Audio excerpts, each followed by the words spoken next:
Girivaradhari Yasodhanandana Braja Janaranjana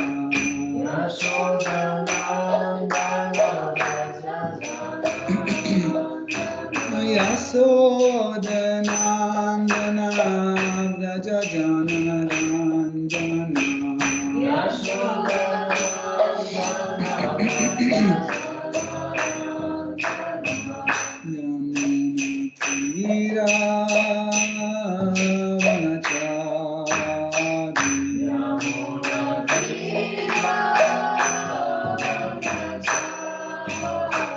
Yamuna Tira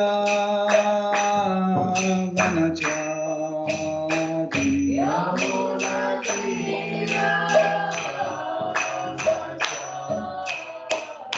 Jaya Radha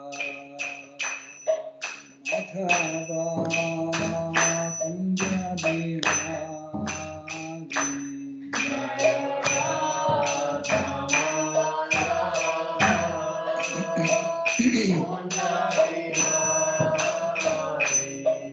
Gopi Janavalabha Girivaradhari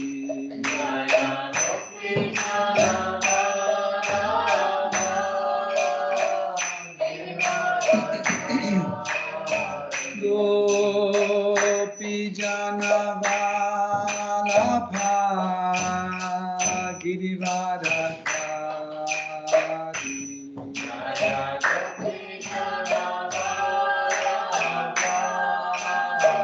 Girivaradhari Yasodhanandana Raja Janaranjana Yasodhanandana Raja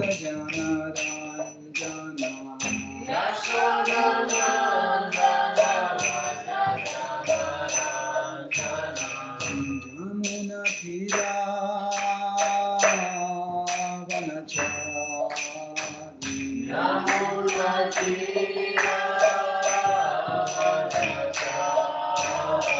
Yamuna Thira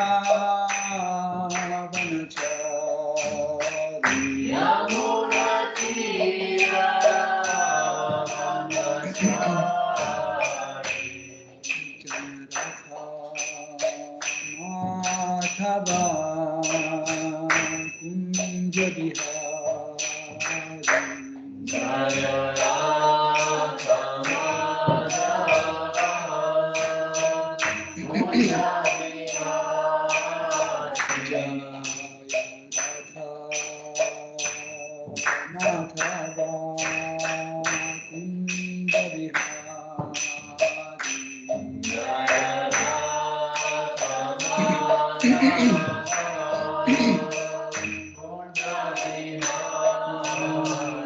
Hare Krishna, Hare Krishna, Krishna Krishna, Hare Hare, Hare Rama, Hare Rama, Rama Rama, Hare Hare, Hare Krishna, Hare Krishna, Krishna Krishna, Hare Hare, Hare Rama, Hare Rama,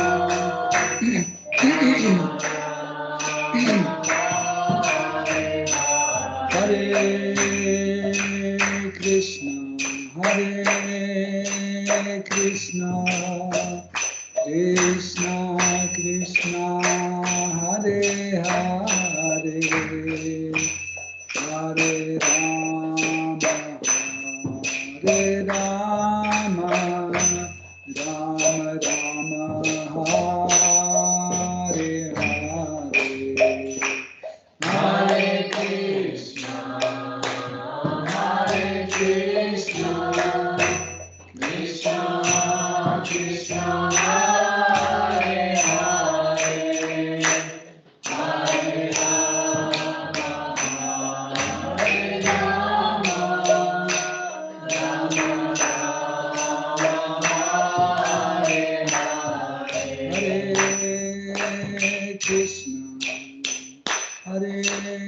Krishna, Krishna Krishna, Hare Hare, Hare Rama, Hare Rama, Rama Rama,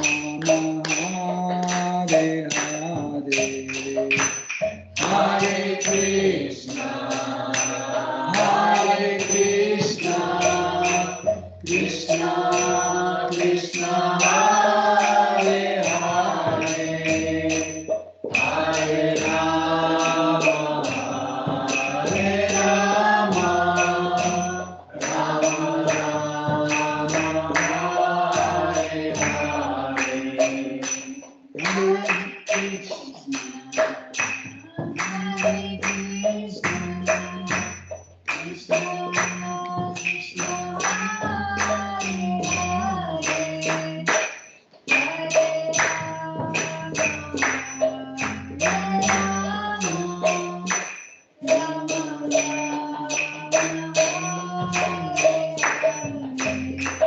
Hare Krishna, Hare Krishna, Krishna Krishna, Hare Hare, Hare Rama, Hare Rama, Rama Rama, Hare Hare.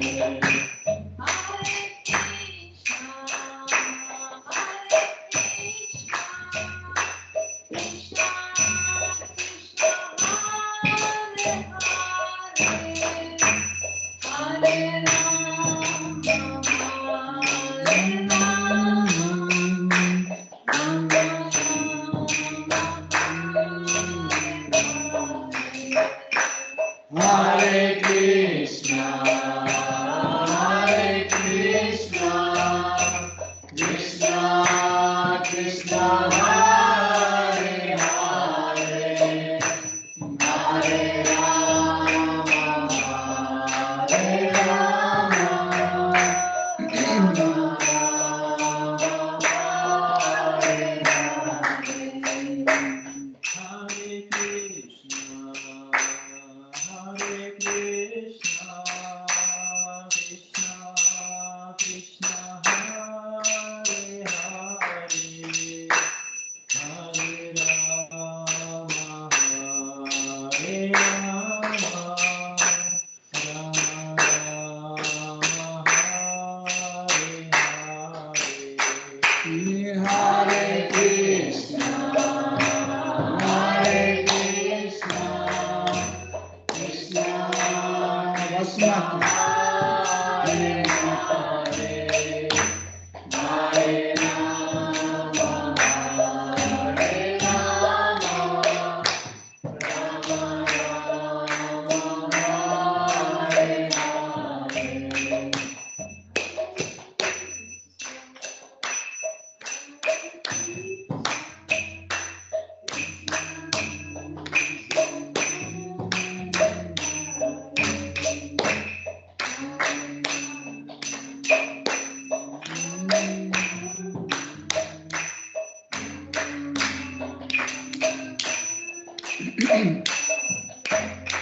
Hare Krishna, Hare Krishna, Krishna Krishna, Hare Hare, Hare Rama, Hare Rama, Rama Rama, Hare Hare. Hare Krishna, Hare Krishna, Krishna Krishna, Hare Hare, Hare Rama, Hare Rama, Rama Rama, Hare Hare. Hare Krishna, Hare Krishna, Krishna Krishna, Hare Hare, Hare Rama,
Shri राध परिसीश्वर की जय, श्री राध गोविंद की जय, जय सीताराम लक्ष्मण हनुमान भरत शत्रुघ्न योद्धराम की जय, श्री जगन्नाथ स्वामी पतित पावन की जय, श्री जगन्नाथ श्री बलदेव श्री मातृ सुभद्र देवी की जय, श्री लक्ष्मी नरसिंह प्रहलाद महाराज श्री सुदर्शन चक्र की जय, श्री निताय सचि सुताद्वैत चंद्र गदाधर शिवासदि गौर भक्त वृंद की जय, श्री गौरांग निताय गोसाई की जय, श्री गुरु गौरांग की जय, श्री सरस्वती देवी की जय, श्री तुलसी महारानी भक्ति देवी की जय, श्री गुरु परंपरा की जय, श्री प्रभुपाद पति पावन की जय। तू ब्लाव देव दसंदे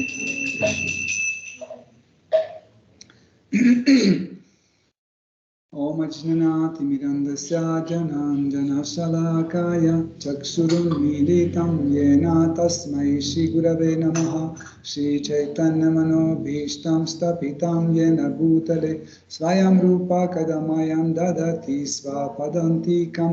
वन्देऽहं श्रीगुरो श्रीयुतापदकमलं श्रीगुरुं वैष्णवांश्च श्रीरूपं सग्रजतं सहगना रघुनाथं वितं तं सजीवं साद्वैतं सवधूतं परिजनसहितं कृष्ण चैतन्यदेवं श्रीराधा कृष्ण पदं सहगना ललिता श्रीविशाखान्वितांश्च। हे कृष्ण करुणा सिंधु दीनबंधु जगत्पते गोपेश गोपिक कांत राधा कांत नमोस्तुते। तप्त कंचना गौरांगी राधे वृंदावनेश्वरी वृषभानुसुते देवी प्रणमामि हरिप्रिये। वाञ्छाकल्पतरुभ्यश्च कृपा सिन्धुभ्यैव च पतितानां पावनेभ्यो वैष्णवेभ्यो नमो नमः। नमो विष्णुपदाय कृष्णपृष्ठाय भूतले श्रीमते भक्तिवेदांत स्वामिनिति नामिने। नमस्ते सरस्वती देवे गौरवाणी प्रचारिणे निर्विशेष शून्यवादी पाश्चात्य देशतारिणे। जय श्री कृष्ण चैतन्य प्रभु नित्यानंद श्री अद्वैत गदाधर श्रीवासदि गौर भक्तवृंद। हरे कृष्ण कृष्ण कृष्ण हरे हरे, हरे राम राम राम हरे हरे, हरे नाम हरे नाम एव केवलम् करुणास्तेव नास्तेव नास्तेव गतिरन्यतः। ओम नमो भगवते वासुदेवाय। ओम नमो भगवते वासुदेवाय। ओम नमो भगवते वासुदेवाय। ओम नमो भगवते वासुदेवाय। ओम नमो भगवते वासुदेवाय। ओम नमो भगवते वासुदेवाय। Hare Krishna, chers dévots, nous continuons d'étudier Srimad Bhagavatam, quatrième chapitre, quatrième chant, 24e chapitre, verset 39.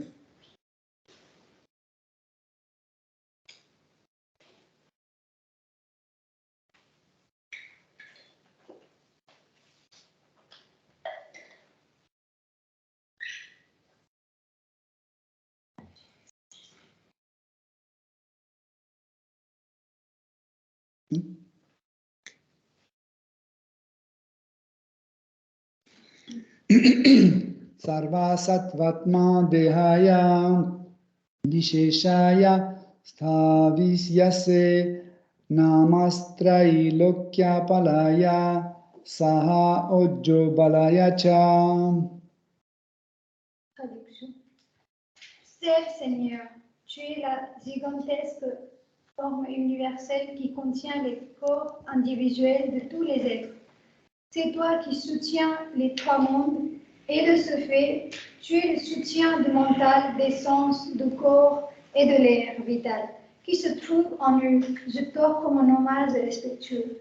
L'honneur est porté par Sivedanta Swami Srila Prabhupada. De même que le corps individuel de l'être incarné se compose de millions de cellules, de microbes et de bactéries, Le corps universel du Seigneur suprême contient les corps individuels de tous les êtres vivants. Shiva offre son hommage à ce corps universel qui contient tous les autres corps afin que ceux-ci puissent être pleinement utilisés au service du Seigneur. Étant donné que le corps individuel est constitué de différents organes, ce qui devrait être utilisé dans le service de dévotion. À titre d'exemple, l'organe olfactif, le nez, peut être utilisé pour respirer le parfum des fleurs offertes au pied pareil ou lotus du Seigneur. Les mains peuvent servir à nettoyer le temple du Seigneur et ainsi de suite. En fait, parce qu'il est l'air vital en chaque être, le Seigneur est celui qui soutient les trois mondes. Il peut donc inciter chaque être à remplir la véritable mission de son existence en ce monde, en y consacrant toutes ses forces physiques et mentales. Chacun doit donc servir le Seigneur suprême avec sa force vitale prana, ses richesses artha, son intelligence et ses paroles, comme l'enseigne le Srimad Bhagavatam, 10e chant, 22e chapitre, 35e verset. Je lis. Etava janma safalyam dehinam iha dehisu pranair arthair dhiya vacha sreya acharanyam sada. Même si l'on désire se consacrer au service du Seigneur, on ne pourra pas le faire sans son approbation. Et si les prières de Shiva sont si variées, c'est afin de montrer à tous les êtres comment ils peuvent se vouer au service du Seigneur. Pas de commentaire. Merci.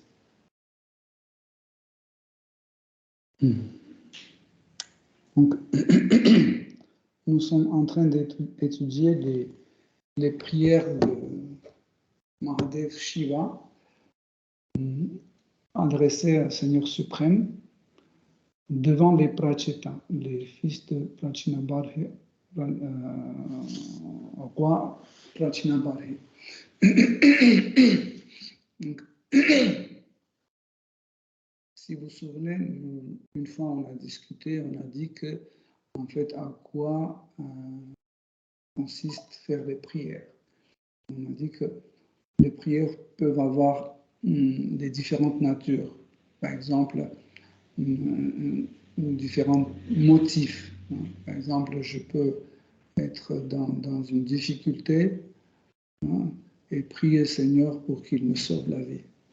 C'est un motif et c'est un contexte assez particulier. Mais aussi, par exemple, je peux adresser mes prières au Seigneur suprême parce qu'il m'a sauvé de la mort, ou il a guéri ma maladie, et je dis, oh Seigneur suprême, merci, etc., etc., etc. Je peux adresser mes prières au Seigneur suprême parce que je suis émerveillé par lui. Je vois comment il est beau, je suis émerveillé par sa beauté, je suis émerveillé par sa force, etc., par sa grandeur. Vous n'avez pas remarqué qu'en fait, quand vous êtes devant quelque chose d'exceptionnel, extraordinaire, vous commencez à la glorifier. Par exemple, vous êtes devant la chute de Niagara et vous dites « Ah, waouh, c'est waouh, regardez, wow, ça tombe, ça fait des... » Pourquoi? C'est automatique, parce qu'en fait, toute chose qui nous dépasse, toute chose qui nous dépasse, ça nous inspire, ça nous émerveille, etc., etc. Souvent, nous avons ce sentiment et ça peut aussi nous pousser à faire des prières. Quelles les prières de Shiva? Où sont les particularités de Shiva? Quelle est les particularités de prière de Shiva? C'est qu'il veut absolument que les Prachets comprennent qui est Seigneur suprême. Pourquoi? Parce que très déterminés, les Prachets sont venus à côté de ce lac pour en fait exécuter le désir de leur père, devenir un Prajapati. Pradapati, c'est ceux qui donnent les générations pour peupler cet univers. Et en fait, ils savaient que les meilleures choses, on peut obtenir de Seigneur suprême. Ils sont venus là et Seigneur Shiva veut que les Pratchettes comprennent en fait à qui ils s'adressent, hein, pour que leur méditation ne soit pas en vain, hein, ou fausse, ou pas correcte. Hein. Comme par exemple, dans Srimad Bhagavatam, on va étudier l'histoire de Atri Muni et Anasuya Mataji. Et Atri Muni et Anasuya voulaient absolument avoir un fils exceptionnel. Et il savait, comme tous les autres sages, il savait que pour cela, il faut s'adresser à Seigneur suprême. Et Atri Muni, dans la méditation, hein, il demandait au Seigneur suprême qu'il donne un fils. Et puis, à un moment, quand sa méditation a eu les fruits de sa méditation, étaient mûrs, hein, assez réussi, donc il a ouvert les yeux et il a vu Brahma, Shiva et Vishnu devant lui. Il a dit, il s'est prosterné devant tous les trois, il a dit, je suis très content de voir vous tous les trois, mais dans ma méditation, je m'adressais à une seule personne. Comment vous êtes venus tous les trois? Ils ont dit que dans ta méditation, tu méditais sur le maître de cet univers. Et nous sommes trois à maîtriser cet univers, c'est pour ça que nous sommes venus tous les trois. Et ils ont donné en fait un fils chacun a donné un fils exceptionnel à Atri Muni. Donc, pourquoi je raconte cette histoire, c'est qu'en fait, il faut que nous soyons corrects dans notre méditation pour ne pas demander quelque chose qu'on n'en a pas besoin, ou une chose inutile, comme encore une histoire de vieille femme qui ramassait les bois dans la forêt. Vous vous souvenez de cette histoire, hein? Quand elle a commencé à pleurer parce qu'elle a pris trop de bois, elle n'arrivait pas à mettre sur son dos pour emmener chez elle. Et là, il se faisait tard, elle a prié Krishna, Krishna, aide-moi, Krishna, aide-moi. Et quand Krishna est apparu devant elle, elle a dit, qu'est-ce que tu veux? Elle a dit, est-ce que tu peux m'aider, mettre les bois sur mon dos pour que je l'amène chez moi? Elle a dit, ok, il a pris, il l'a mis sur son dos, elle l'a amené chez elle. Donc, voyez, en fait, nous rigolons, mais souvent, très souvent, dans nos méditations, ce que nous cherchons, c'est ça. On est comme cette vieille femme, mais on ne comprend pas ça. Nous pensons que oui, c'est ce qu'il nous faut. Pourquoi? Parce que notre qualification dans le service dévotionnel n'est pas assez développée. Et nous pouvons demander tout et n'importe quoi. Et pour éviter ça, en fait, Seigneur Shiva, comme un gourou, essaie de les donner des instructions correctes pour leur méditation, pour qu'ils soient vraiment dans un état ferme, dans un état d'esprit assez ferme et très persévérant. Hein? Et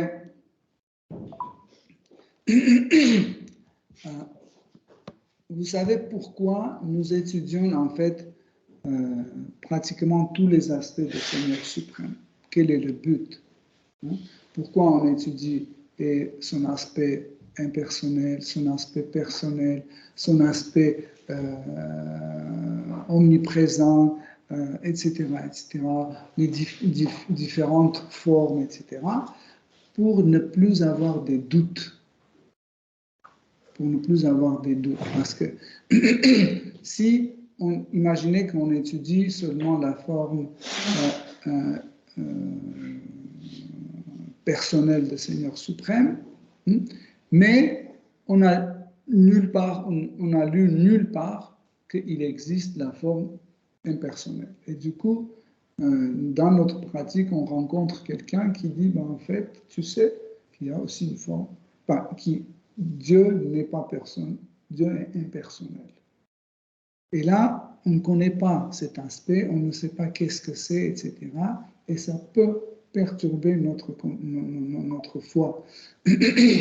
Ou, par exemple, je ne connais pas qu'est-ce que c'est la forme universelle, et puis dans ma tête, je peux imaginer une forme universelle de Dieu et dire, ben, peut-être c'est ça Dieu ou peut-être ça, et je vais dire que non, il n'est pas comme ça Dieu, il est comme ça. Vous voyez? Pour éviter toute forme de tentation, toute forme d'ambiguïté, etc., le Srimad Bhagavatam montre, Seigneur suprême, de différents aspects pour qu'on sache que, en fait, même tous les aspects qu'on peut imaginer ou connaître, c'est pas tout. Il a encore infiniment d'autres aspects. Et Seigneur Shiva, en fait, dans ses prières, explique au Pracheta tout ça. Une fois, quand j'ai lu en fait ces prières, j'ai dit, mais moi, je connais déjà tout ça. Pourquoi elle explique ça à Pracheta? Est-ce que je suis plus intelligent que le Pracheta? Parce que Seigneur Shiva explique des choses faciles. Mais en réalité, c'est que juste dire que Krishna est Dieu, la personne suprême, c'est pas suffisant. Il faut aussi réaliser que Krishna est Dieu, la personne suprême. Quelle est la preuve de notre réalisation? C'est que quand on voit Krishna, quand on entend son nom, quand on voit ses dévots, quand on écoute Srimad Bhagavatam, notre comportement est tel qu'il peut être seulement devant le Seigneur suprême. Quand je me comporte comme quelqu'un qui voit, par exemple, Monsieur le Président ou qui voit un policier ou quelqu'un d'autre ordinaire, ça veut dire que je n'ai pas compris qui est le Seigneur suprême. Et par notre comportement, nous montrons notre réalisation de ce qui est Seigneur suprême. Donc, dans ce verset, il dit, en s'adressant à Seigneur suprême, il dit que tu es la forme universelle. Nous avons traité ce sujet de forme universelle millions de fois, mais ce n'est pas suffisant. Pourquoi? Parce qu'il s'agit de Krishna. Et peu importe quel aspect de Krishna nous étudions, ça sera toujours pas assez. On aura besoin toujours d'en parler encore et encore et encore, comme par exemple Brahman impersonnel. On pense que maintenant tout est dit, il n'y a plus rien à connaître et à voir de Brahman impersonnel. Et chaque fois quand on entend ce sujet sur Brahman impersonnel, il y a des nouvelles choses qui commencent à ressortir. Et c'est normal parce que la connaissance a une forme de spirale. Donc nous revenons toujours sur le même point, mais d'une plateforme plus haute. Encore on revient d'une plateforme plus haute. Et comme ça, cette spirale est infinie. C'est pas qu'un jour on va tout comprendre, on va s'allonger sur le canapé, on va dire non, maintenant on a tout compris. Et pourquoi c'est impossible? Parce que le sujet que nous traitons est sans fin. Pour cette raison, en fait, notre étude, notre pratique sera éternelle. Nous ne serons jamais rassasiés de Krishna, nous ne serons jamais dans une situation où on va s'ennuyer de Krishna, on va dire « Ah, c'est qui? Ah, c'est Krishna, oh, on le connaît déjà. » Même, Srimad Bhagavatam, chaque fois vous ouvrez le même verset, Et chaque fois, il est différent. Et des fois, on a l'impression que quelqu'un change chaque fois le verset. Tu dis non, hier j'ai lu ça, mais c'était pas comme ça. Et aujourd'hui, il est différent.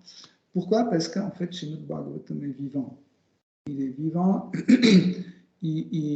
comme Jagannath.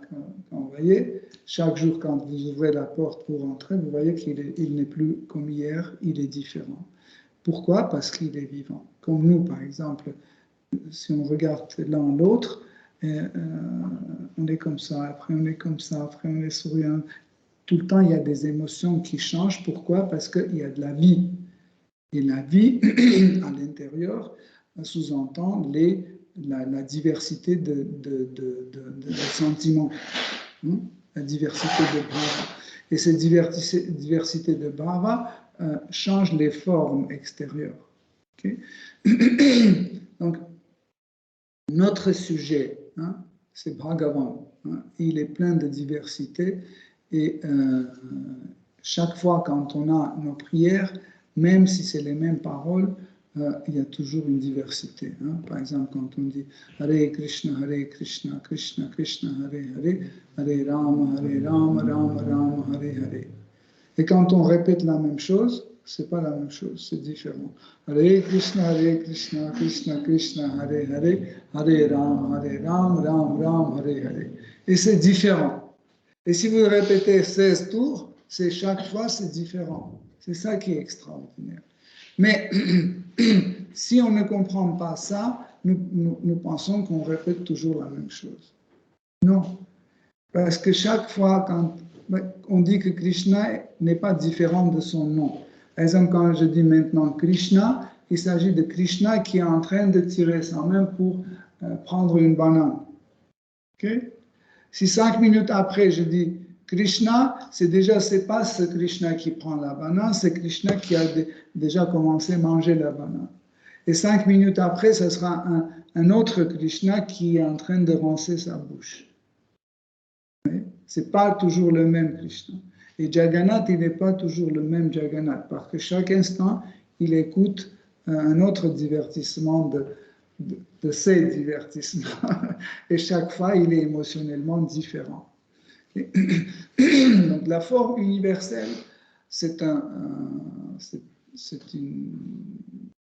une notion, c'est un concept d'existence assez extraordinaire. Je dois vous avouer, quand j'étais tout petit, je devais avoir 6 ou 7 ans, en fait, je ne connaissais pas encore ni la religion, ni Srimad Bhagavatam, rien.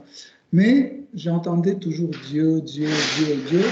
Et je ne sais pas comment, vous imaginez dans la tête d'un petit garçon, j'imaginais la forme universelle. Pourquoi c'était comme ça? C'est drôle. C'est qu'une fois, j'étais assis dans la nature, hein, quand j'étais tout petit, et il y avait une fourmi qui a commencé à monter sur ma jambe. Hein. Elle a commencé à monter sur ma jambe et elle avait les difficultés à cause des petites poils. Et je m'imaginais, je disais, oh, il imagine qu'il est dans une forêt, comme ça, il marche, etc. Et après, j'ai dit, et peut-être nous aussi, nous sommes comme une fourmi, et tous ces arbres, etc., ça, c'est les poils de Seigneur, de Dieu. Et nous, on est des petits trucs qui est dans son corps, qui marche comme ça, qui se déplace, etc. Et après, quand j'ai commencé à étudier les évangiles, j'ai abandonné cette idée. Je pensais que c'est une spéculation que je fais, etc.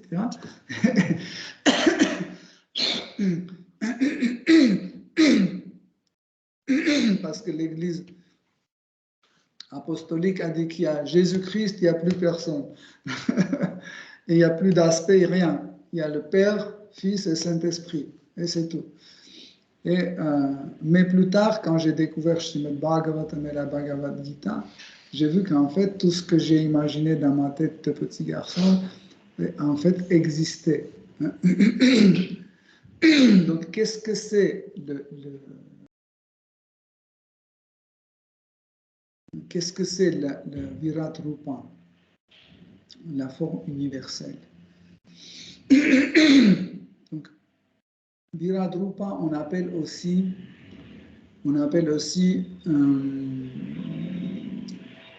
Purusha, Virat Purusha. Purusha, c'est le jouisseur. Donc, en fait, comme ça, nous pouvons comprendre que Krishna prend cette forme pour jouir. Parce que Krishna n'a jamais une autre forme pour autre chose. Toutes ces formes que Krishna prend, c'est pour le divertissement, pour se divertir. Car Krishna n'a aucune obligation dans ce monde. Même s'il prend le rôle d'un roi ou d'un vaishya pour surveiller les vaches, etc., ce n'est pas une obligation, c'est un divertissement. Il fait tout ça pour se divertir. Pareil, la forme universelle existe pour qu'il puisse se divertir. Ça, c'est quelque chose d'extraordinaire. Et comme on dit chaque fois, ce n'est pas scientifique du tout. Parce que pour les scientifiques, tout est sérieux. Et quand on parle d'un divertissement, quand on parle de se divertir, etc., dans l'oreille d'un scientifique, ça sonne comme pas du tout scientifique. C'est n'importe quoi. Par exemple, je me souviens dans les livres de géographie, quand on était petit à l'école, on disait qu'avant, l'homme était stupide. Il n'avait pas de connaissances de ce monde, de l'univers, et il pensait que ce monde est sur 4 éléphants, etc., etc. Ce genre de trucs. Mais en fait, c'est eux qui ne comprenaient pas que c'est...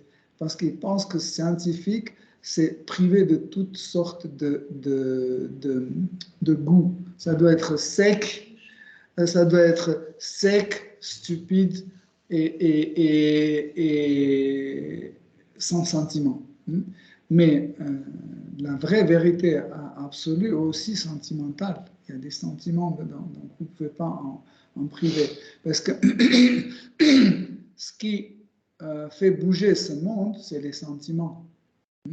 Pourquoi on construit la Tour Eiffel? Pourquoi on ouvre les restaurants, les salles de concert, etc. Pour se divertir, en fait,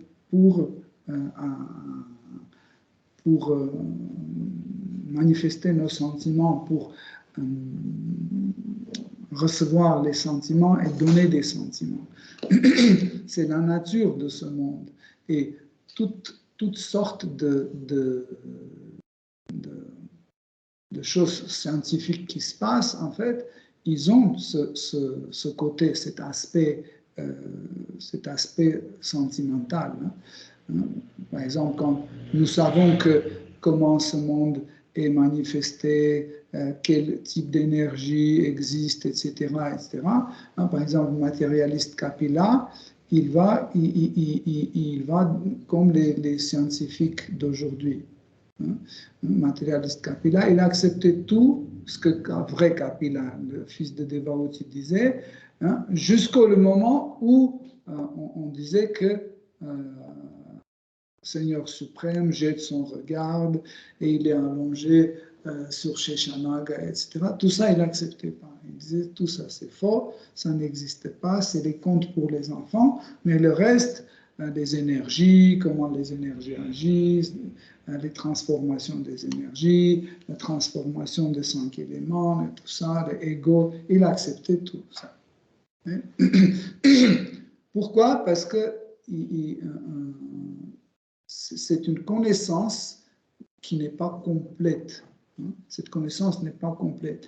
Pour que la connaissance soit complète, on doit y ajouter l'aspect personnel ou l'aspect sentimental.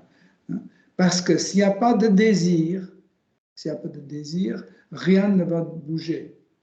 Les choses bougent. Pourquoi? Parce qu'on a un désir. On a un besoin, un désir pour ça. Pourquoi cette table existe? Parce qu'on a besoin de cette table. Il y a un désir à manger dessus, je ne sais pas, travailler dessus, écrire, etc., etc. Si on n'a pas un désir pour s'asseoir, les coussins ne vont pas fabriquer. Pourquoi on fabrique? Parce qu'il y a ce désir. Hein. Donc, la forme universelle, c'est un désir de Krishna de jouir de ce monde, mais d'une façon assez particulière. C'est pas parce qu'il lui manque quelque chose dans le monde spirituel, il est venu chercher quelque chose ici. Non, en fait, il vient ici pour se divertir comme il se divertit dans le monde spirituel, mais un peu d'une façon un peu différente. Hein. Comme par exemple, quand vous êtes chez vous, dans la ville, etc., et il fait chaud, vous mettez sur votre tête une casquette. Okay? Mais par exemple, vous êtes perdu dans la nature et il n'y a pas de casquette, qu'est-ce que vous faites? Vous prenez une grande feuille d'une plante, vous mettez sur la tête à la place de casquette. Hein? Ça veut dire le divertissement est le même, l'objet a le même sens, mais il est différent. Donc, pareil, quand Krishna manifeste cette forme universelle dans le monde matériel, c'est qu'il manifeste, en fait, il répète sa forme initiale. Si vous vous souvenez, une fois on a dit, c'est le principe de fractal. Hein, sur le principe de fractal, de la géométrie fractale, on a expliqué que ce principe est utilisé dans toutes les manifestations et extensions de Krishna. Je veux dire que chaque fois, Krishna, il se répète. Il manifeste encore, il se manifeste encore et encore et encore à l'infini. Hein. Donc nous, les êtres vivants, hein, les Atmas, aussi une manifestation de Krishna. Hein. Et si vous voyez, nous ressemblons à lui. C'est le principe de fractal. Hein. Toujours répété, comme la grande brocoli, et chaque branche ressemble de brocoli en entier. Et chaque autre branche répète la brocoli entière. Chaque petite répète. Donc, de la même façon, en fait, nous disons que tous les êtres vivants se trouvent en Krishna, n'est-ce pas?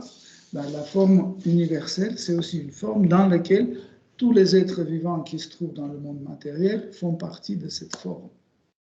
En fait, c'est par le même principe de principe fractal. Donc,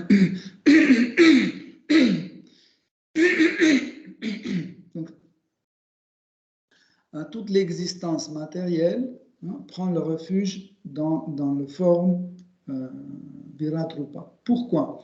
Parce qu'en fait, pour que cela fonctionne, il faut que chaque partie de cette forme soit liée dans l'idée d'un corps. Par exemple, si je coupe mon doigt, il ne peut plus fonctionner tout seul. Il fonctionne parce qu'il est attaché à mon corps. Okay? Donc chaque organe fait fonctionner l'autre. Ils sont tous liés. Ça fait un organisme. Un organisme en entier où chaque chose dépend de l'autre chose. Donc, au début de la création, quand Brahma a commencé à créer les êtres vivants, il a créé les demi-dieux, les sages, les plantes, les animaux, les microbes, les planètes, etc. Chacun arrivait à faire quelque chose, mais quand c'est pas synchronisé. Asynchrone, d'une façon asynchrone. Ok? Ils n'arrivaient pas à synchroniser leurs choses. Hein. Par exemple, tant que vous connaissez notre univers aujourd'hui, elle est bien synchronisée, n'est-ce pas?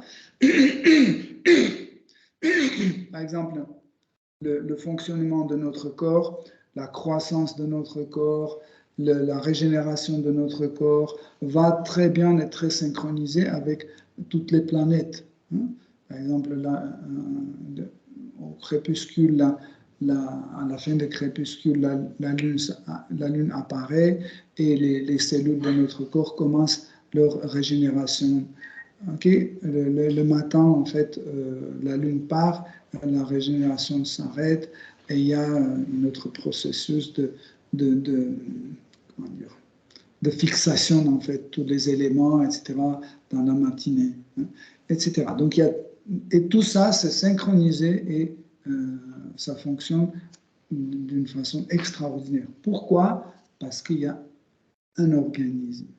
Ça veut dire qu'il y a une personne qui dirige tout ça. Imaginez une entreprise dans laquelle il y a 5 directeurs qui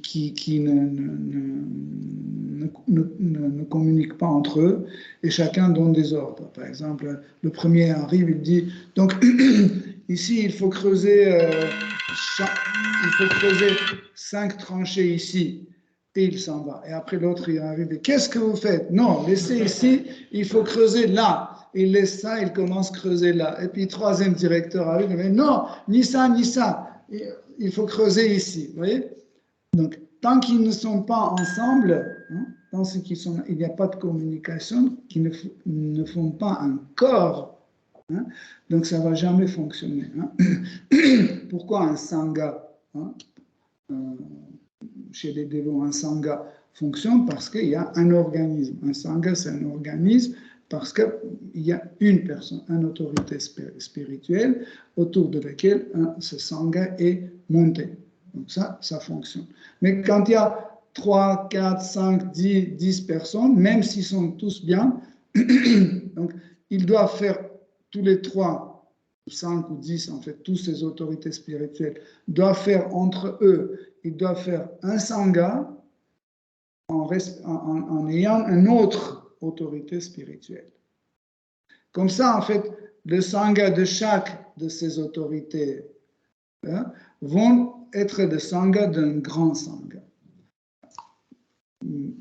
Si vous étudiez bien l'histoire de la religion, vous allez voir que chaque fois, quand cette personne autour de laquelle il y a sangha monté, dès que cette personne parte, tout le sangha est détruit. Hein. Par exemple, Jésus-Christ, tant qu'il était avec eux, tout allait bien. Ça marchait très très bien. Dès que Jésus est parti, ils ont commencé des querelles entre eux et après, quelqu'un est parti là, l'autre là, l'autre là. En fait, l'Église ne détaille pas ces choses-là pour avoir une bonne image. Mais Bhaktisiddhanta Sarasvati Thakur, quand il est parti, la même chose arrivait là. Srila Prabhupada est parti, la même chose arrive. Et c'est normal, c'est dans les normes. Pourquoi? Parce qu'il n'y a pas un organisme, il n'y a pas une tête, il n'y a pas une âme de ce sangha de cet organisme qui fait fonctionner d'une façon harmonieuse. Et ce qui s'est passé, c'est quand Seigneur Brahma a créé en fait tous les éléments de l'univers, ça n'arrivait pas à fonctionner d'une façon synchronisée. En fait, tout était vivant, mais il fallait une seule personne qui devait faire fonctionner. Et ce qui est intéressant, dans Srimad Bhagavatam, même dit que même Seigneur Vishnu, hein, quand on parle de Trimurti, Brahma, Shiva, Vishnu, même Vishnu, il restait en dehors de ça parce qu'en fait, il avait son rôle de maintenance de cet univers, il ne se mélangeait pas, hein, Kshirodakashaya Vishnu. Mais après, le même Kshirodakashaya Vishnu a pris un autre rôle, une autre extension de lui-même, il a pris la forme de Paramatma, il a pénétré dans le corps de Virat Rupa. Ça, c'est extraordinaire. Et là, Virat Rupa a ouvert ses yeux. quand on lit ça, c'est extraordinaire. Et là, il commence à fonctionner. Tout de suite, il y avait une harmonie dans l'univers qui a été créée. Pourquoi? Parce qu'en fait, une seule âme qui a commencé maintenir en fait ou harmoniser le fonctionnement de cet univers. Précédemment, Seigneur Shiva donnait des détails. On a parlé de Chaturvyuha, si vous vous souvenez, comment en fait cet univers fonctionne, et en fait tous les univers. On a parlé de rôle de Chaturvyuha, Vasudeva, Sankarshana, Pradyumna et Aniruddha. Et, si vous vous souvenez, on parlait comment en fait pour que les énergies de Krishna ou l'énergie initiale de Krishna, appelée Svarupa Shakti, prennent telle ou telle forme, il faut un contexte. Les énergies ne changent jamais si Krishna ne change pas son humeur. Par exemple, voyez Radharani, quand est-ce qu'elle devient Satyabhama? Quand Krishna devient Dwarakadesh. Elle ne va jamais changer en fait, cette forme ne va jamais changer et prendre un autre aspect, une autre humeur, tant que Krishna n'a pas changé. Et comme on a dit que Chaturvyuha existe sur tous les niveaux de l'existence, Goloka Vrindavan, Dvaraka, Ayodhya, etc., et dans le monde matériel. Donc il faut que les énergies nécessaires, comme par exemple la conscience, soient adaptées ou soient telles qui est nécessaire pour tel endroit. Par exemple, la conscience diffusée dans tel ou tel local ou dans tel ou tel endroit n'est pas la même. C'est un sujet assez compliqué, mais parce qu'il fait encore jour, il ne fait pas nuit comme hiver, je pense qu'on peut entamer ce sujet. Donc, la conscience ne peut pas être vide. La conscience a toujours une forme. Elle est remplie. C'est sa façon d'exister. Vous voyez? C'est sa façon d'exister. La conscience a toujours un contenu. Souvent, quand on commence à étudier, nous pensons que la conscience, c'est un truc comme un papier propre. Tu prends et tu écris dessus. Non. En fait, la conscience a déjà un contenu, sinon elle n'est pas conscience. Comme si je te tends une feuille vide, je dis c'est une lettre. Tu vas prendre une lettre. Pour que ce soit une lettre, il faut que quelque chose soit écrit dessus. Pareil, en fait, la conscience, c'est une énergie qui a un contenu dès le départ, toujours. Et pour qu'on puisse utiliser cette conscience selon le lieu, selon le loka, parce que notre univers matériel s'appelle aussi un loka. Loka veut dire aussi un endroit. Donc, pour que nous puissions fonctionner, en fait, dans les conditions, pour que nous puissions fonctionner dans les conditions de monde matériel, on a besoin d'un type de conscience qui nous permet, en fait, rentrer en contact avec l'énergie matérielle. Donc, la conscience diffusée par Vasudeva, le premier de Chaturvyuha, la conscience diffusée par Vasudeva dans notre univers n'est pas la même que la conscience diffusée sur Vaikuntha ou Vrindavan ou Ayodhya. Par exemple, la conscience qui est diffusée ou utilisée par les habitants de Vaikuntha ne permet pas voir en Seigneur, voir un pâtre. Ça ne permet pas. Ça ne permet pas d'imaginer ou accepter que Krishna peut courir les filles, ou Krishna peut voler quelque chose, ou mentir, ou manger dans l'assiette de ses copains. Il n'accepte pas. Pourquoi? Parce que c'est ce type de conscience. Pourquoi ce type de conscience? Parce que leur svarupa, leur nature veut ou peut être satisfait seulement avec ce type de conscience. Vous voyez? Pour cela, en fait, vous ne pouvez pas prendre cette conscience d'ici et amener dans le monde spirituel, ça ne va pas fonctionner. Parce que ce type de conscience qui est diffusé par Chaturvyuha, par le Vasudeva de Chaturvyuha, de notre plateforme d'existence, est telle qui permet, en fait, de créer le faux ego. Une certaine perception de soi qu'on appelle le faux ego. Parce que, en fait, le vrai ego, c'est aussi une perception de soi. Pourquoi on dit faux ego? Pourquoi? Parce qu'en fait, c'est une forme, en fait, qui ne correspond pas à notre véritable nature. Notre véritable nature ne peut pas fonctionner avec ce genre de la conscience diffusée par Vasudeva. Vous comprenez? Ça ne fonctionne pas. C'est pour ça que nous changeons. Qu'est-ce qu'on dit? On veut la conscience de Krishna. Qu'est-ce que ça veut dire, conscience de Krishna? Conscience de Krishna, c'est une conscience qui a déjà un contenu. Un contenu que Krishna est le prince de Dvaraka, le roi de Dvaraka. Ou une autre conscience Krishna, que Krishna est Sri Ramachandra, le bien-aimé d'Ayodhya. Aujourd'hui, ici, nous voudrions la conscience Krishna. Ce n'est pas la même conscience que nous utilisons chaque jour pour entrer en contact avec l'énergie matérielle. Nous utilisons cette conscience diffusée par Vasudeva qui nous permet de rentrer en contact avec cette énergie matérielle. Mais qu'est-ce que nous voudrions? Nous voudrions la conscience Krishna. Pour l'instant, nous utilisons la même conscience que nous connaissons, qui nous permet d'entrer dans la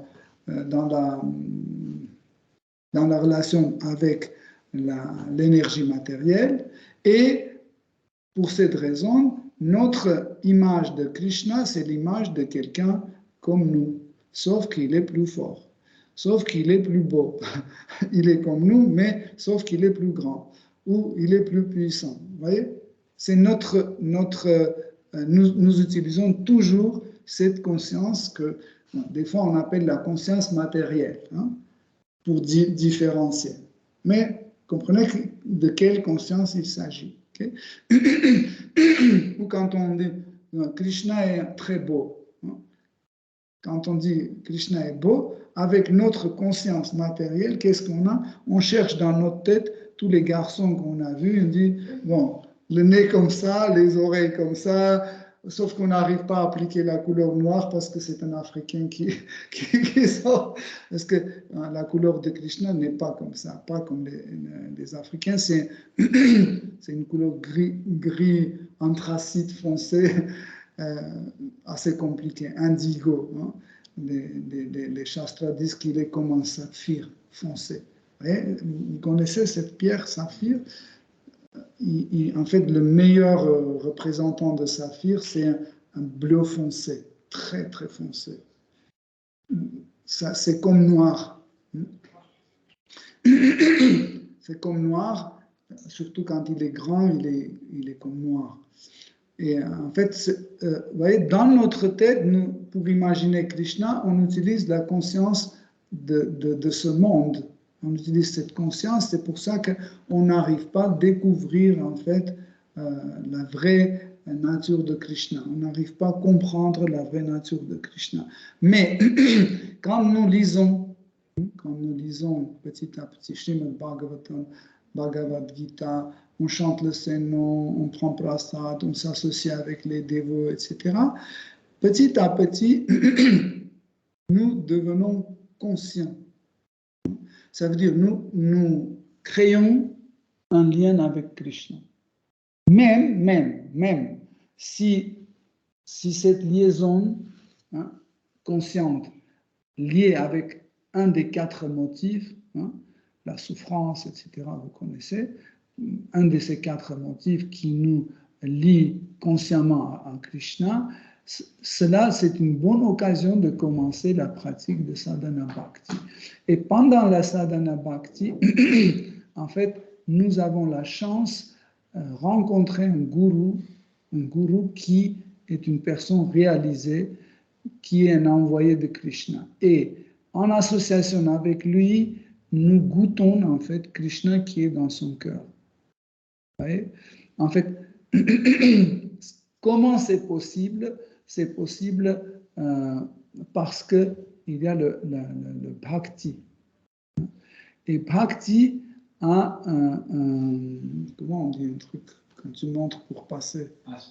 Un laissez-passer. Un badge, voilà. En fait, bhakti, c'est un badge avec lequel vous pouvez aller où vous voulez. Dans n'importe quel point d'existence, vous pouvez aller avec le bhakti. C'est un badge qui passe partout. Même dans Brahman impersonnel, mais personne ne veut y aller quand il a le badge de bhakti. Il ne veut pas y aller. Donc, et ce qui est extraordinaire, Bhakti Shakti, en fait, elle nous aide à faire fonctionner une autre conscience. Une autre conscience. Et en fait, c'est comme, imaginez, il y a une conscience de notre conscience originelle. Imaginons que je suis un dévot de Vaikuntha. En fait, cette conscience, Bhakti, manifeste cette conscience que j'ai originellement là-bas, je commence de revivre, etc. Et puis, en fait, cette conscience commence à faire fonctionner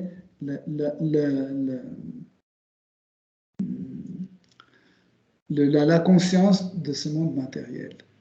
Comme quand on conduit comment ça s'appelle? Tractopelle. Hein? Nous sommes tout petits, mais tractopelle, il est énorme. Okay? Ici, on tire des trucs comme ça, tu vois, mais au bout, c'est autre chose qui creuse. Nous faisons ça et ça creuse. Okay? Mais nous ne pouvons pas dire que c'est Manier qui creuse. C'est ce qui est au bout qui creuse. Vous voyez? Pareil, en fait, quand on est conscient de Krishna, hein, quand notre conscience originelle est déjà en nous, en fait, elle fait fonctionner extérieurement. Vous voyez? Elle fait fonctionner extérieurement. Ils sont liés. Hein? Donc, en fait, ça c'est important pour comprendre en fait comment les mondes fonctionnent grâce à cette conscience qui est donnée par Krishna. Et il dit, le Seigneur Shiva, il dit qu'en fait, tu es celui qui maintient les trois mondes. Cela veut dire que tu es celui qui maintient le mental, l'essence, le corps, le prana et en fait tout ce qu'un être vivant a. Okay? Donc,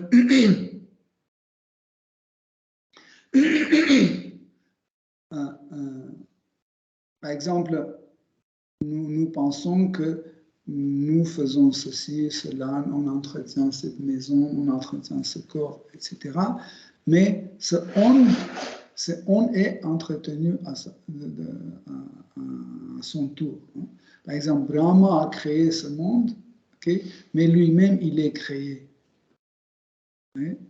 Donc, ça veut dire, c'est pour ça que les Shastras disent qu'en réalité, nous disons que Brahma, il construit, Vishnu maintient et Shiva détruit, mais en réalité, la création, maintenance et destruction se passe seulement ce Seigneur suprême qui fait tous les trois.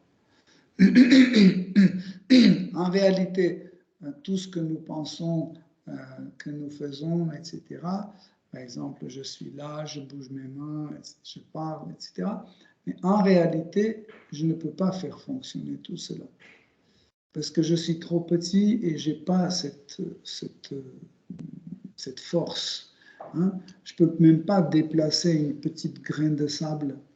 Hein, parce que au niveau de quantité, je suis une énergie minuscule, microscopique, et je ne peux pas faire des grandes choses.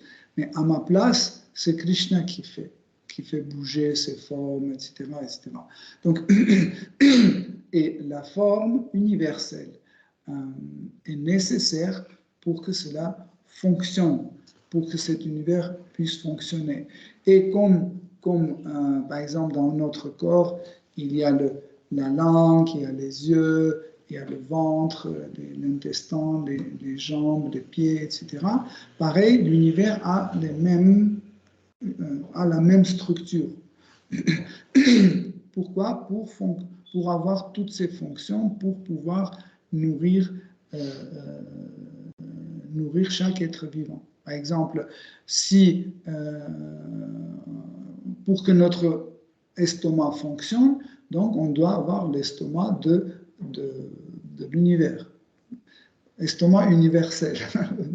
Pour que notre vision fonctionne, on doit avoir les yeux universels. Donc, hein, il faut qu'il y ait. Hein, il faut qu'il y ait. Voilà.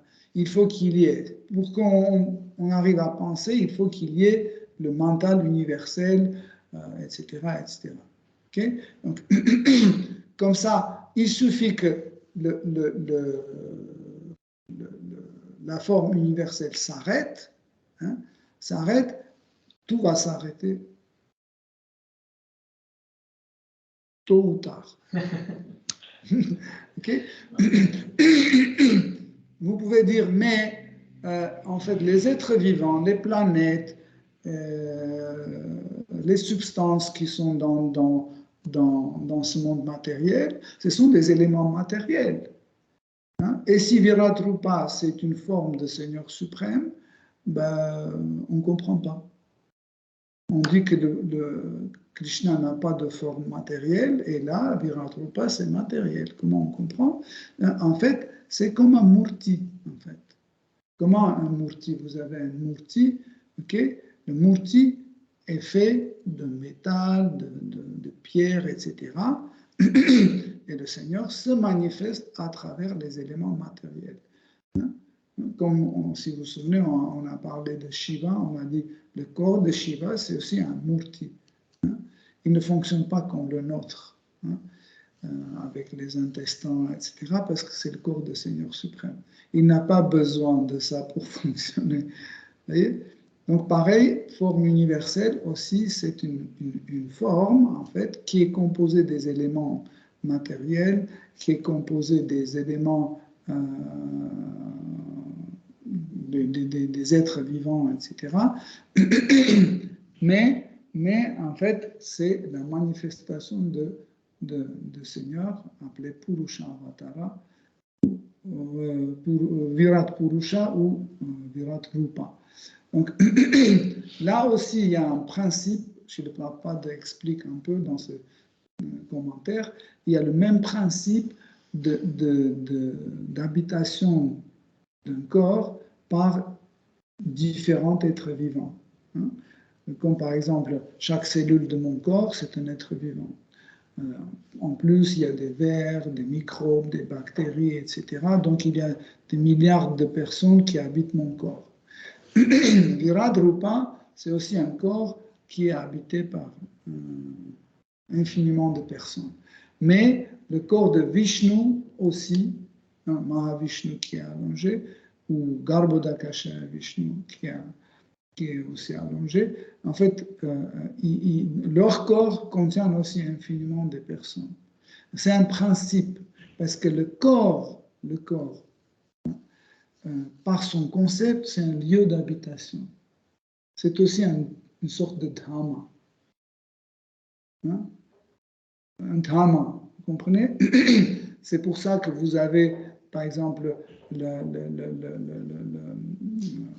l'expansion de 5 personnes dans le même corps. Par exemple, vous avez un dévot comme Haridas Thakur, qui est une expansion de Brahma et Prahlad Maharaj. il y a des corps encore plus compliqués, il y a 3, 4, 5, 10 personnes. Hein. Donc, et comme ça, par exemple, nous pouvons faire partie d'un corps ou habiter le corps d'un dévot dans le monde spirituel. Si on a en fait ce désir, cette humeur qui correspond à la sienne, nous pouvons habiter son corps. Comme ça, un corps peut être habité par plein de personnes. Hein. Pour que ce soit compréhensible, imaginez le dhoti de Krishna. Okay? On dit qu'en fait, dhoti de Krishna, c'est une manifestation de Shri Balaram. Okay? Et si je veux devenir dhoti de Krishna, est-ce que c'est un mauvais désir ou est-ce que c'est impossible que quelqu'un ait un désir de devenir le dhoti? Et si je veux bien si j'ai ce désir de devenir dhoti de Krishna, pourquoi lui ou elle ne peuvent pas avoir le même désir? Et si nous tous ont le désir de devenir le dhoti de Krishna, comment Krishna va résoudre ce problème? Il ne va pas donner 10 dhoti ou 20 dhoti pour qu'ils mettent l'un sur l'autre. Il va faire de telle sorte pour qu'on habite le même corps. Si on a les mêmes désirs, être un dhoti. Sauf que nous sommes différents tous. Okay? Nous sommes des individualités. Je peux être la partie haute de dhoti, lui, il peut être la partie basse, elle peut être la partie où il y a des décors, lui il peut être la partie où il y a la ceinture dessus, etc., selon nos priorités, selon notre svarupa, selon notre individualité. Donc, bon, Hare Krishna, c'est un sujet assez intéressant, on peut parler longtemps, donc nous avons pu quand même un peu traiter ce sujet, ce verset. Hare Krishna, si vous avez des questions, on a 5-10 minutes. Hare Krishna, une question. Après, si on est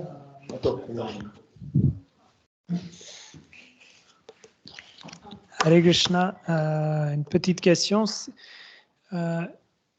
Comme on est parti de Krishna,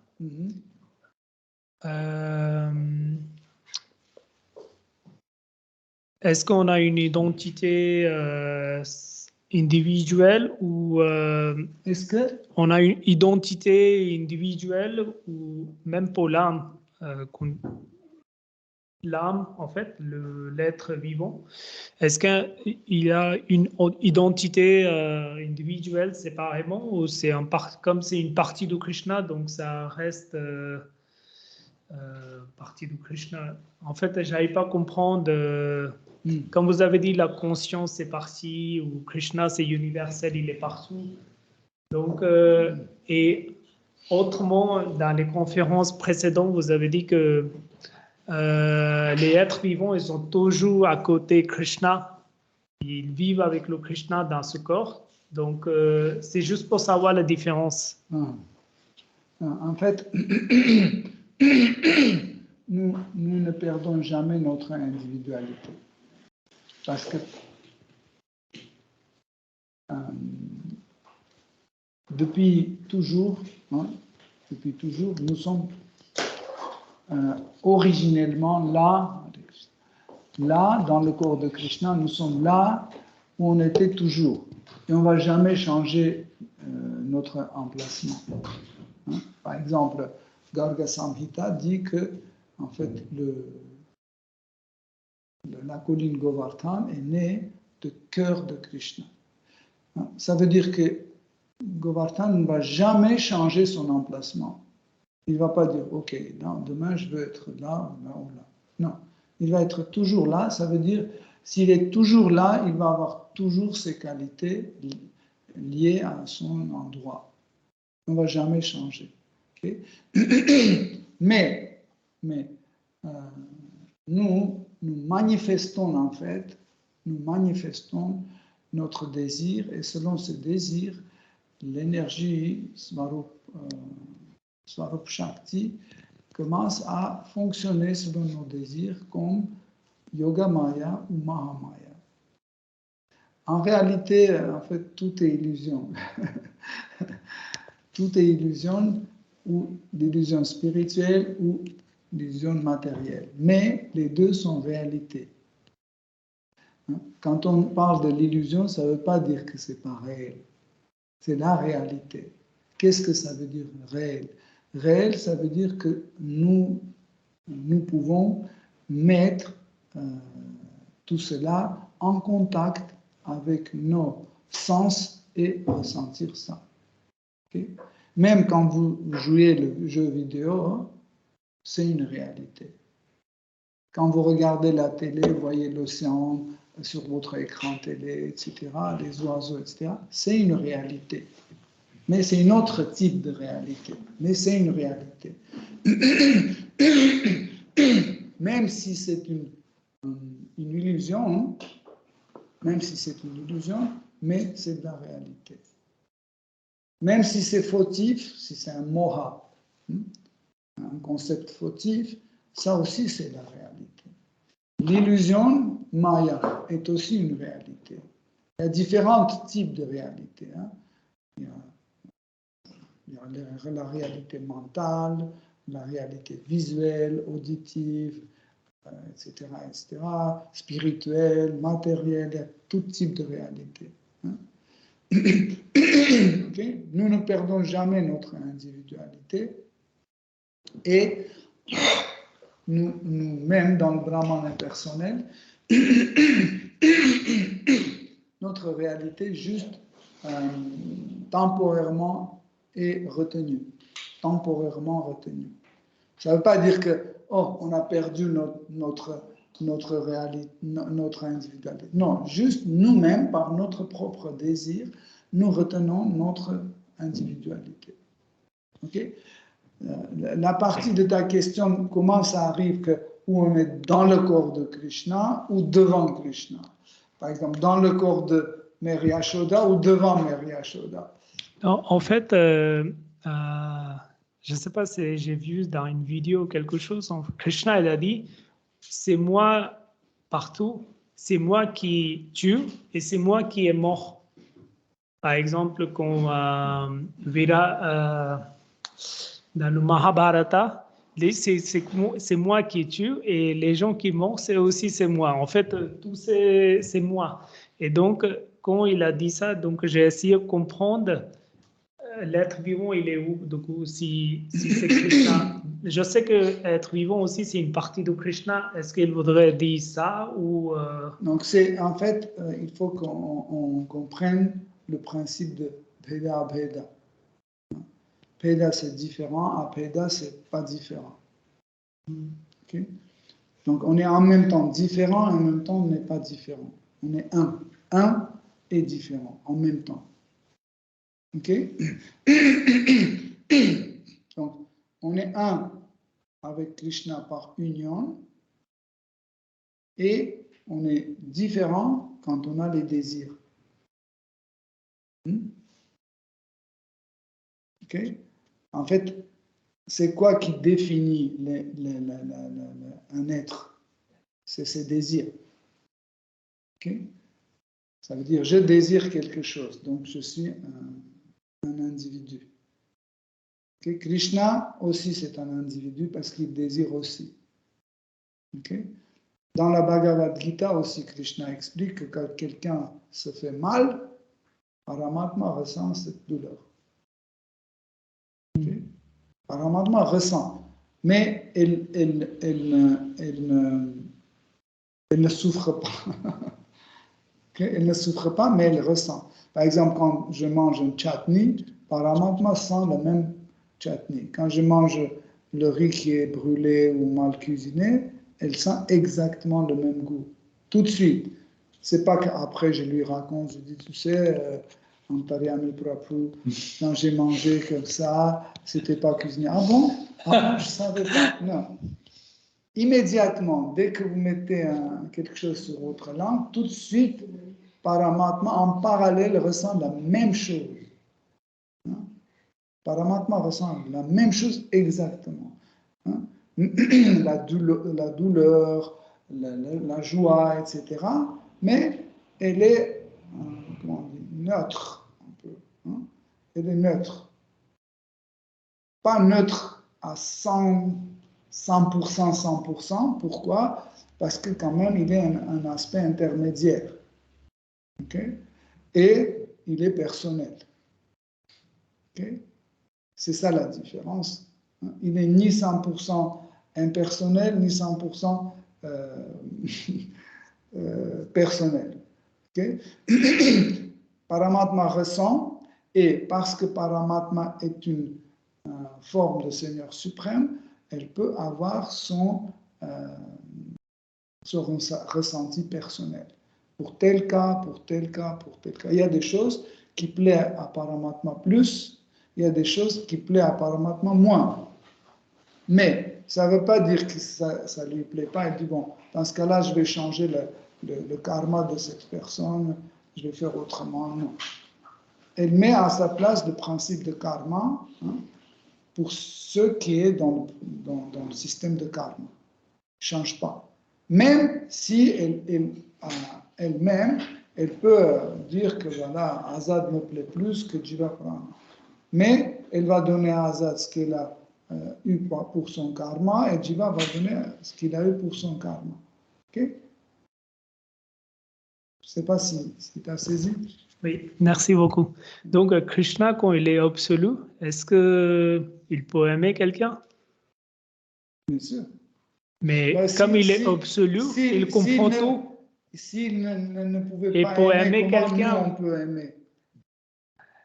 oui, mais pour aimer quelqu'un, vous avez besoin de quelqu'un qui est distinct de vous, différent de vous. Oui. Et Ben, comme il est absolu, il comprend tout. Oui. Donc, il n'y a rien qui est Bheda, différent. Bheda. Il est en même temps un et en même temps différent. Ah, ça, c'est difficile à comprendre. C'est pour ça que ça s'appelle Achintya, inconcevable. Mais on peut concevoir. Si tu médites, tu vas voir que, en fait, cette différence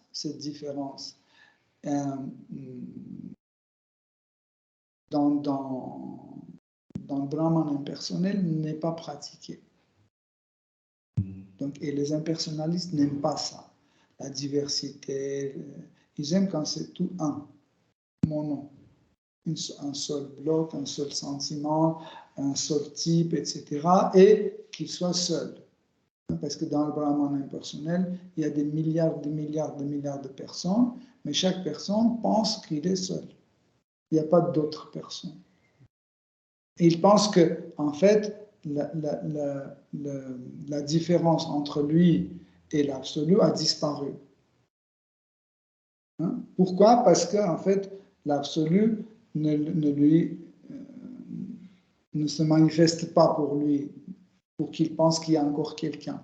Et il pense qu'il est déjà fusionné, donc quand il pense, absolu pense aussi. Donc on est un avec absolu, mais c'est faux.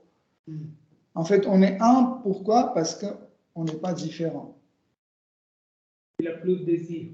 Voilà, donc Brahman impersonnel ne manifeste aucun désir, moi je ne manifeste aucun désir. Donc là, on est un. Okay? Et là, on ne sent pas, il suffit de sentir la différence, on va sortir de Brahman impersonnel. Juste avoir un désir et ça sort tout de suite. Oui, parce que tu manifestes une différence, tu deviens différent de Brahman impersonnel, donc le principe des Kattva, de tout est un, va sortir tout de suite. Mais pour les dévots, le contraire, l'aspect de un n'est pas intéressant. Plus intéressant, c'est la différence. Pourquoi? Parce qu'il y a le bhakti qui nécessite d'avoir quelqu'un à qui tu peux canaliser tes émotions, à qui tu peux servir. C'est ça, en fait. Et aussi pour cette raison que dans Brahman impersonnel, le corps n'est pas manifesté. Pourquoi? Parce qu'il n'y a aucun désir d'activité, il n'y a aucune perception de soi, tu vois, comme une individualité. Donc, c'est pour ça que le corps n'est pas manifesté. Juste dernière question parce que c'est concernant ma conférence de demain matin. En fait, c'était le verset 7 du chapitre 13e où c'est écrit qu'il y a des interactions de nos champs du corps. Il y a des différents éléments, les 24 éléments qui interagissent. Ils disent que c'est le désir qui fait réagir tout ça. Et donc, notre corps, ça, subtil et grossier, les deux, ça change, ça modifie avec ses désirs. Donc, j'ai juste essayé de comprendre ça, s'il y a un exemple ou... En fait, notre corps grossier et notre corps subtil sont interactifs. En changeant le corps grossier, on peut agir sur notre corps subtil, et en changeant le corps subtil, on peut agir sur le corps grossier. Ils sont interactifs. Oui, donc ils disent c'est 24 éléments qui a en fait le cause. C'est quoi la cause? Pourquoi il y a des interactions?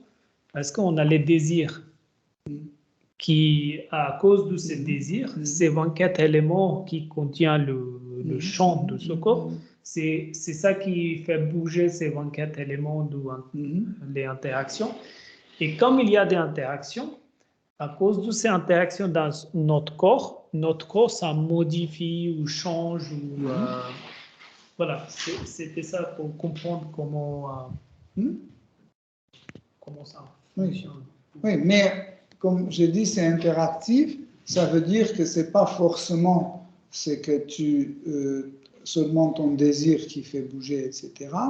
Ça peut être mon désir et pas le tien. Ça peut être les circonstances. Par exemple, tu tombes dans un puits où il fait froid. Et tu passes la nuit là, et en fait, ta conscience va changer. C'est pas ton désir. T'es tombé dedans comme ça. C'est les circonstances qui agissent sur ton corps. Et ce que tu ressens va changer ta conscience ou ton mental. Ou ton...